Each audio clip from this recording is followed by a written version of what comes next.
Hello, my name is Charlie Sorensen, and I would like to welcome you to this primary candidate forum co-sponsored by the Daily Record newspaper and the League of Women Voters. I am the Voter Services Chair for the League of Women Voters, Kittitas County.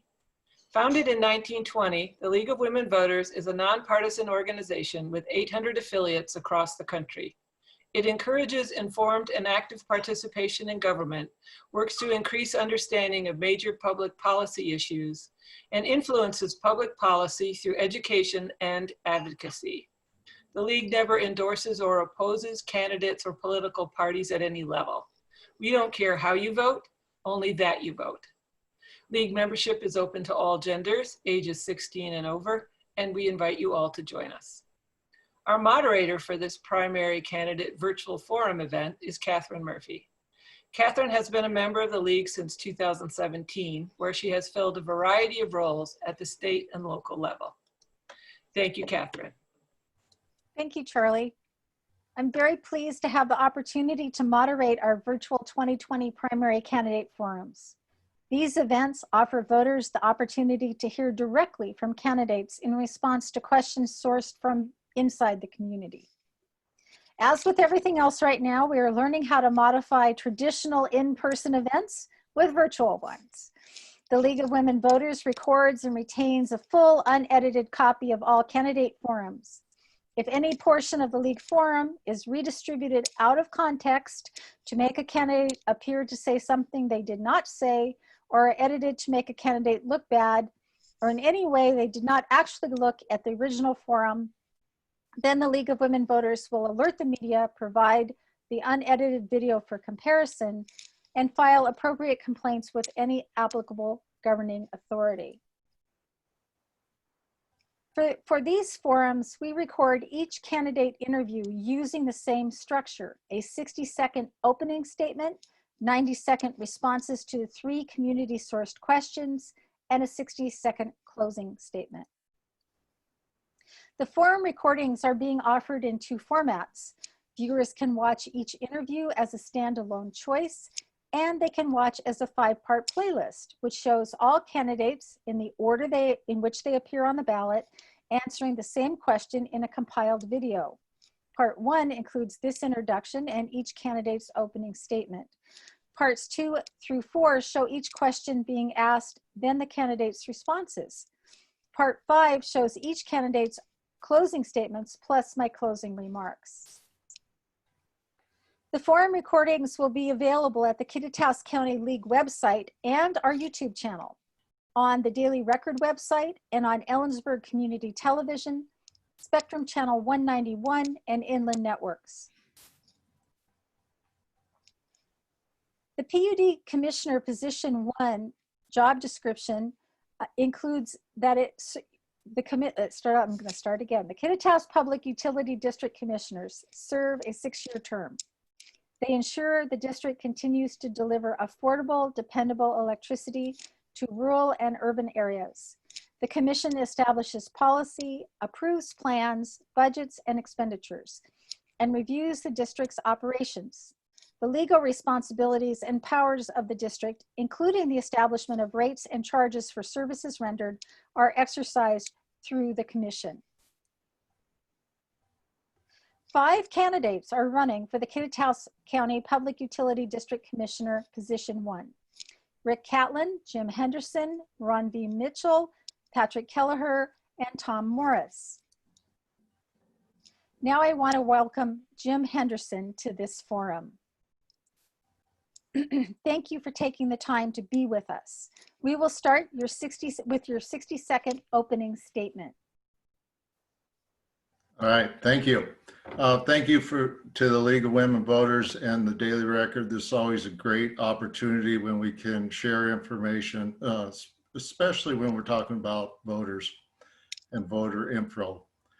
I'm recently retired from the Washington State Department of Transportation. I spent the last 20 years managing region-wide maintenance crews, which consisted of our signal electric crews. So I have some solid background with electric In addition to that, I also had our bridge repair crews. And so I'm very familiar with emergency response, along with other crews. This was a multi-million-dollar budget. So I'm very familiar with government workings and contracting procedures, purchasing, the personnel relationships, all of that. In addition to that, for the last 16 years, We're gonna go ahead and move on at this point. okay, So that's thank you. fine. Great.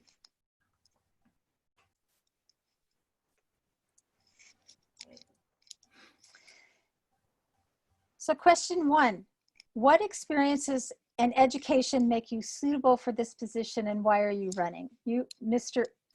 Henderson, you have 90 seconds to respond. Okay, well, I started on some of that. I have an extensive managerial background with the Washington State Department of Transportation.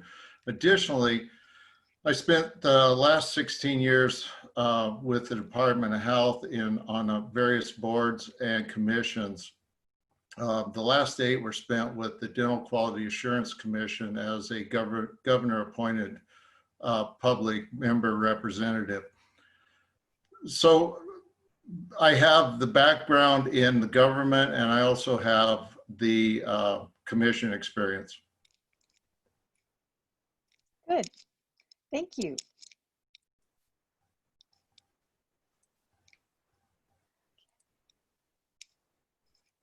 Question 2.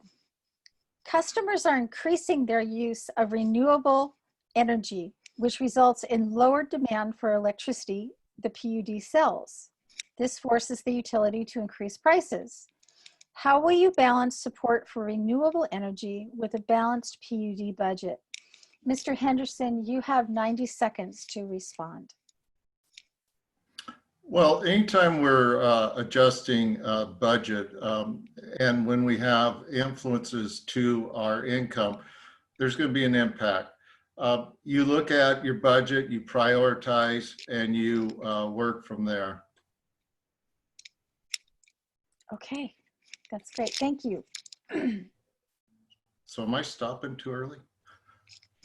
Okay. Question 3. As the price of wholesale power goes up, what role should the PUD play to assure consumers receive electricity at a minimum rate? And Mr. Henderson, you have 90 seconds to reply.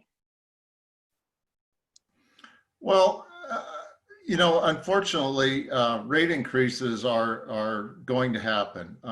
Our job is to ensure that as those occur, we're looking at the whole picture, that we are effectively managing our resources and our personnel, and that we are aware of what's going on with that personnel and resources.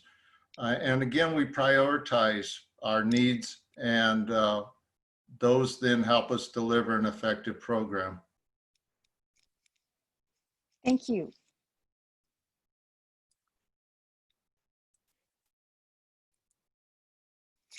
Mr. Henderson, you now have 60 seconds to make your closing statement. Well, you know, I would appreciate support. You know, I think that I'm a plug and play type of individual. My background lends very well to the PUD commission. I've been involved in commissions. I can work effectively with groups, and I have government experience, extensive government experience. So I'm very familiar with budgeting and rules. So I think I'm a really good fit for this position. I would certainly make it my foremost effort to work towards maintaining our infrastructure and the quality of our infrastructure. I think it's critical that we keep our resources in place. I have an extensive maintenance background, so that's where I want to focus, and that would be my focal point, maintenance. Thank you. Thank you, Mr. Henderson, for joining us and for sharing your views with the voters of Kittitas County. Thank you. As we conclude, I want to remind everyone that our ballots should arrive by July 17th, and we have until 8 p.m. on August 4th to return them. If you're not registered or need to change your address, you have until July 27th to do so online or by mail. After July 27th, you can register, update your registration, and vote in person through 8 p.m. on August 4th at the County Auditor's Office. And if you don't receive your ballot, please call or visit the County Auditor's Office right away. To get more information about all the candidates running in the 2020 primary, the Kittitas League has created a nonpartisan online voters guide. You will find links to candidate websites and other helpful resources. You can get information also at vote411.org and at the Washington Secretary of State's office. I want to thank all of the candidates who made time to participate in this event. The Kittitas County League wants to thank the Daily Record newspaper for co-sponsoring the virtual primary forums, and to Ellensburg Community Television, Spectrum Network, and Inland Networks for showing the forum videos throughout the county. Finally, thank you to the many League volunteers who made this event possible. Your vote matters. Join me by casting your ballot in the August 4th primary. Thank you.